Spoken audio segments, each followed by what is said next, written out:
Hi hello എല്ലാവർക്കും നമ്മുടെ പുതിയ വീഡിയോയിലേക്ക് സ്വാഗതം. എല്ലാവരെയും ഞാൻ എൻ്റെ വ്ലോഗിലേക്ക് സ്വാഗതം ചെയ്യുകയാണ് കേട്ടോ.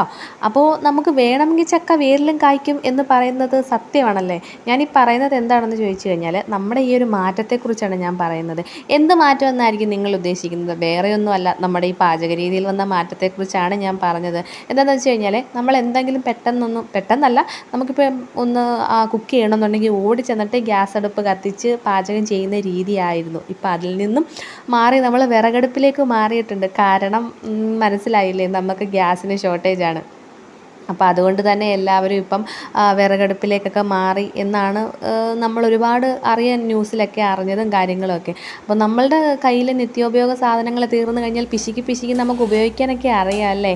ഞാൻ രാവിലെ നമുക്ക് ചോറിന് വെള്ളം വെക്കുന്നതിന് മുമ്പായിട്ട് കുടിക്കാനായിട്ട് വെള്ളം തിളപ്പിക്കാമെന്ന് കരുതി. അപ്പോൾ വെള്ളം തിളച്ചപ്പോഴത്തേക്കിനും അതിൽ നിന്ന് കുറച്ച് വെള്ളം കോരിയെടുത്തിട്ട്, തിളച്ച വെള്ളമല്ലേ, അപ്പോൾ അതിലേക്ക് കുറച്ച് തേയില ഇട്ട് കൊടുക്കുക. തേയില ഇട്ടിട്ട് അടച്ച് വെച്ചേക്കാന്നുണ്ടെങ്കിൽ അത് അവിടെ നിന്ന് കട്ടനായിക്കോളും. പിന്നെ പഞ്ചസാര ഇട്ട് നമുക്ക് കുടിച്ചാൽ മതിയല്ലോ. അങ്ങനെ ചെയ്യാമെന്നാണ് വിചാരിച്ചത്.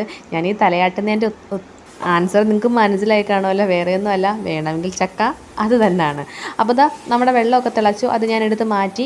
അതിനുശേഷം ഞാൻ ആ അടുപ്പിൽ തന്നെയാണ് നമുക്ക് ചോറിന് വെള്ളം വെച്ചത്.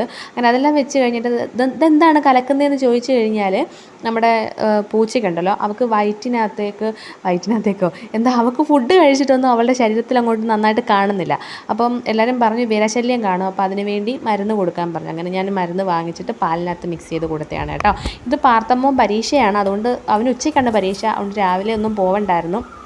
അവൻ പെരമേളിൽ കയറിയിട്ട് പേരയ്ക്ക പിച്ചി തന്നതാണ് കേട്ടോ. പേരയുടെ മുകളിലോട്ട് നിൽക്കുകയാണ് ആ പേര. അപ്പോൾ 2-3 പിച്ചി ഇട്ടു. എൻ്റെ കാലിലൊക്കെ വീണ് എനിക്ക് നൊന്തു. മൂന്നാമത്തേത് ഞാൻ ക്യാച്ച് എടുത്തു. അങ്ങനെ ഉച്ചയൊക്കെ ആയപ്പോഴത്തേക്കിനും പാർത്തമ്മോൻ പരീക്ഷയ്ക്ക് പോയി. ഇത് നമ്മുടെ പുളിയാണ്. ഞാൻ ഇരുമ്പിപ്പുളി ഞാൻ കാണിച്ചിട്ടുണ്ടല്ലോ മിക്ക വീഡിയോസിനകത്ത്, നിങ്ങൾ നോക്കിയാൽ മതി. അപ്പോൾ ഇത് 3ാമത്തെ പ്രാവശ്യവും കായ്ച്ചു ഈ വർഷം. അങ്ങനെ പിന്നെ ഞാനത് പിച്ചിക്കൊണ്ട് വന്ന് നമുക്ക് അച്ചാറിടാമെന്ന് കരുതി. ഞാൻ പുളി അരിഞ്ഞിട്ട് അതിൻ്റെ കൂട്ടത്തിൽ തന്നെ പച്ചമുളകും ഉപ്പും കൂടി ഇട്ട് മിക്സ് ചെയ്ത് വെച്ചത്. നല്ല എരിയുള്ള മുളകായിരുന്നു കേട്ടോ. പിന്നെ ഞാൻ ചട്ടി വെച്ചു, എണ്ണ ഒഴിച്ച് ചൂടാകുമ്പോൾ കടുക് പൊട്ടിക്കുക, വെളുത്തുള്ളി ഇട്ട് കൊടുക്കുക, കായം ഇട്ട് കൊടുക്കുക, ഉലുവപ്പൊടി ഇട്ടെടുക്കുക, മഞ്ഞൾപ്പൊടി ഇട്ടെടുക്കുക. ഞാൻ മുളക് പൊടി ഇവിടെ ഇടാറില്ല ഈ ഇരുമ്പിപ്പുളി അച്ചാറിടുമ്പോൾ, കാരണം എരിക്ക് വേണ്ടി നല്ല എരിയുള്ള മുളക് ഞാൻ ചേർത്തിട്ടുണ്ട്. അതുകൊണ്ട് പിന്നെ അത് ചൂടായി കഴിയുമ്പോൾ അതിലേക്ക് നമ്മൾ ഈ അരിഞ്ഞ് വെച്ചേക്കുന്ന പുളിയും മുളകും എല്ലാം കൂടെ ഉപ്പിനകത്തിട്ട് മിക്സ് ചെയ്ത് കൊടുക്കുക. ഇട്ടൊന്ന് മിക്സ് ചെയ്ത് കൊടുക്കുക. എന്നിട്ട് അടച്ച് വെക്കുക. ഒരു വെള്ളമൊന്നും ഒഴിക്കേണ്ടത് തന്നെ വെള്ളം ഇറങ്ങുമല്ലോ. എന്നിട്ട് ഒരു 10 മിനിറ്റ് ഒന്നും വേണ്ട, ഒരു 5 മിനിറ്റ് കുക്ക് ചെയ്തതിന് ശേഷം ഒന്ന് ഇളക്കുക. അച്ചാർ റെഡി. പിന്നെ തണുത്ത് കഴിയുമ്പോൾ നമ്മൾ ടിന്നിനകത്താക്കി എടുത്ത് വെച്ചിരുന്ന് കഴിഞ്ഞാൽ നല്ല സൂപ്പറായിട്ടുള്ള അച്ചാർ നമുക്ക് ലഭിക്കും കേട്ടോ. അങ്ങനെ പിന്നെ പാർത്തമ്മോൻ പരീക്ഷയൊക്കെ കഴിഞ്ഞ് വരാറായപ്പോഴത്തേക്കിനും ഞാൻ അവന് കുറച്ച് ഉപ്പേരി ഉണ്ടാക്കി കൊടുക്കാമെന്ന് കരുതി. ഇതിപ്പോൾ ഇങ്ങനെ കാണുന്നത് എന്താണെന്ന് ചോദിച്ചു കഴിഞ്ഞാൽ, നമ്മൾ ഷോർട്സായിട്ട് ഞാൻ ഇട്ടായിരുന്നു. അപ്പോൾ അതുകൊണ്ടാണ് നിങ്ങളിങ്ങനെ ചെറുതായിട്ട് കാണുന്നത് കേട്ടോ. ഷോർട്സിനകത്ത് നിന്ന് എടുത്തിട്ടതാണ്.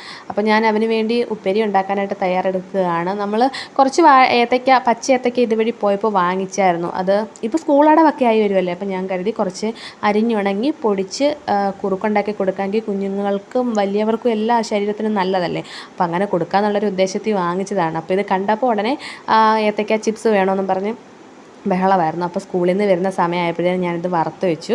അങ്ങനെ പിന്നെ പാർത്തമ്മോന് അത് കൊടുത്തു. അങ്ങനെ ഞങ്ങൾ രണ്ടുപേരും ഇത് കഴിച്ചു. അപ്പോൾ ഇതാണ് എൻ്റെ ഇന്നത്തെ വ്ളോഗിനകത്ത് ഉൾപ്പെടുത്തിയിരിക്കുന്ന വിശേഷങ്ങൾ. അഭിപ്രായങ്ങളും നിർദ്ദേശങ്ങളും ഒക്കെ നമ്മുടെ കമൻറ്റ് ബോക്സിനകത്ത് അറിയിക്കുക. എന്തെങ്കിലും മാറ്റങ്ങൾ വരുത്തണമെങ്കിൽ അതും അറിയിക്കുക. അപ്പോൾ നമുക്ക് വീണ്ടും നല്ല നല്ല വിശേഷമായിട്ട് അടുത്ത വീഡിയോയിൽ കാണാം. അതുവരേക്കും എല്ലാവരോടും ടാറ്റാ.